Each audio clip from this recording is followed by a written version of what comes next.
Hello everyone, स्वागत है आज की इस प्यारे से वीडियो में। दोस्तों आज की इस वीडियो में हम पढ़ने वाले हैं अलंकार। अलंकार में दोस्तों अर्थालंकार क्या होता है, अर्थालंकार के दोस्तों टाइप कितने होते हैं यानी प्रकार कितने होते हैं, सभी को दोस्तों बिल्कुल ट्रिक के माध्यम से हम पढ़ने वाले हैं, बहुत ही आसान तरीके से।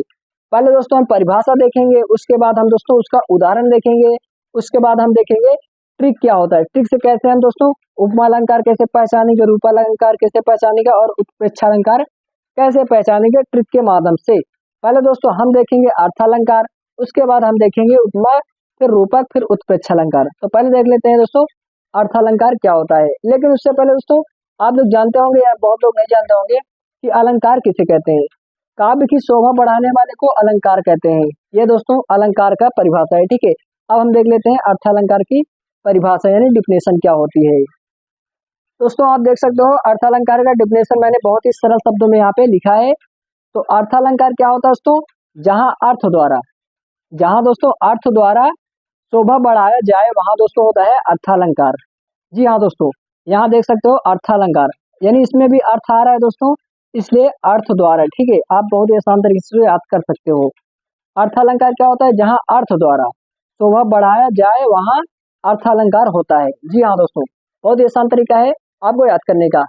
अर्थालंकार सॉरी अर्थालंकार यानी अर्थ द्वारा, ठीक है। ये आप इससे मैच करके दोस्तों आप याद कर सकते हो, ठीक है। अब हम देख लेते हैं इनके प्रकार। इनके प्रकार दोस्तों होते हैं तीन, जो कि आप जान सकते हो, उपमा अलंकार, रूपक अलंकार और उत्प्रेक्षा अलंकार। आप क्लास 12 के बाद जब पढ़ाई करोगे दोस्तों तो उसमें और भी ऐड हो जाता है यानी चार हो जाता है। लेकिन उससे पहले दोस्तों तीन ही आप बताओगे। अर्थालंकार कितने प्रकार के होते हैं, तो तीन प्रकार से होते हैं। तो चलिए हम दोस्तों पहले उपमा अलंकार देख लेते हैं। यहाँ पे दोस्तों आप उपमा अलंकार देख सकते हो, बहुत ही आसान तरीके से हमने लिखा है। तो उपमा अलंकार दोस्तों क्या होता है, जहां पर व्यक्ति, वस्तु, गुण, धर्म आदि की तुलना या समानता बताई जाए वहां दोस्तों उपमा अलंकार होता है। जी हाँ दोस्तों, देखिए ध्यान से, जहां पर व्यक्ति, वस्तु, गुण, धर्म आदि की तुलना या समानता बताई जाए वहां उपमा अलंकार होता है। तो ये दोस्तों यही सब मेन यहाँ पे पॉइंट हो जाता है, व्यक्ति, वस्तु, गुण और धर्म आदि की दोस्तों तुलना या दोस्तों समानता बताई जाए तो वहां क्या होता है दोस्तों उपमा अलंकार। अब इसका हम देख लेते हैं उदाहरण।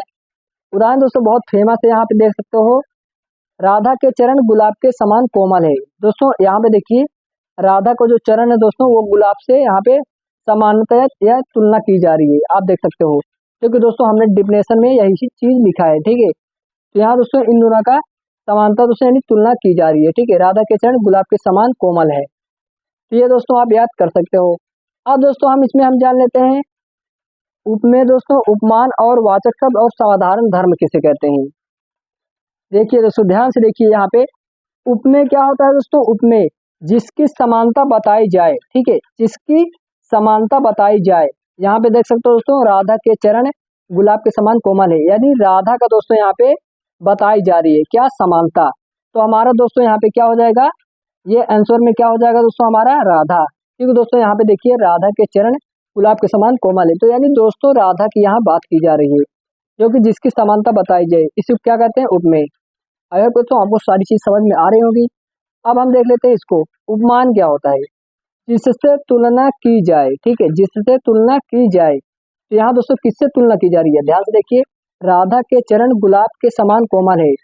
राधा के चरण जो है दोस्तों वो गुलाब से दोस्तों तुलना की जा रही है, किससे की जा रही है दोस्तों, गुलाब से। यहाँ देखिए राधा के चरण गुलाब के समान कोमल है, यानी राधा के चरण जो है दोस्तों गुलाब से तुलना की जा रही है। तो जिससे तुलना की जाए वह दोस्तों होता है उपमान। तो हमारा हो जाएगा दोस्तों आंसर में क्या, गुलाब, ठीक है, गुलाब से तुलना की जा रही है ना दोस्तों, तो हमारा यही हो जाएगा गुलाब। अब देख लेते हैं वाचक शब्द। वाचक शब्द क्या होता है दोस्तों, समानता को व्यक्त करने वाला शब्द।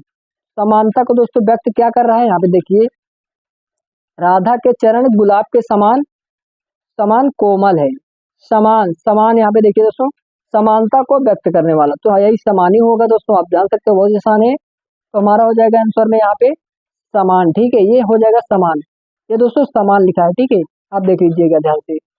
अब हम देख लेते हैं साधारण धर्म। साधारण धर्म क्या होता है, जो गुण उपमान और उपमेय में जो गुण उपमान और उपमेय में समान रूप से रहता हो। तो समान रूप से दोस्तों क्या है इसमें, देखिए राधा के चरण गुलाब के समान कोमल है। सब का मतलब दोस्तों यहाँ पे आ जा रहा है, यानी कोमल है।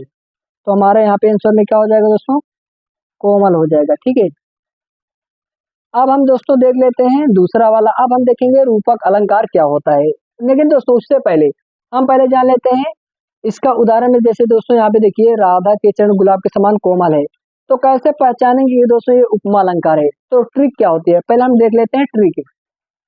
दोस्तों देख लीजिए यहाँ पे ट्रिक क्या होती है। ट्रिक में दोस्तों अगर आपको सा सी समान सम ये सारी चीजें दोस्तों आपको मिले तो ये जान लीजिएगा 90% दोस्तों वह होगी दोस्तों उपमा अलंकार। कौन सा होगा दोस्तों, उपमा अलंकार। जैसे मैं आपको दिखाता हूँ यहाँ पे देखिए दोस्तों, इसमें यहाँ पे राधा के चरण गुलाब के समान, समान दोस्तों यहाँ देख लीजिए समान आ रहा है ना दोस्तों, तो ऐसे ही आपको मिल जाएगा। ठीक है, तो आप जान लीजिएगा यह उपमा अलंकार है। अब चलिए हम जान लेते हैं दोस्तों रूपक अलंकार क्या होता है। यहाँ पे देखिए बहुत ही आसान तरीके से मैंने लिखा है, रूपक अलंकार किसे कहते हैं।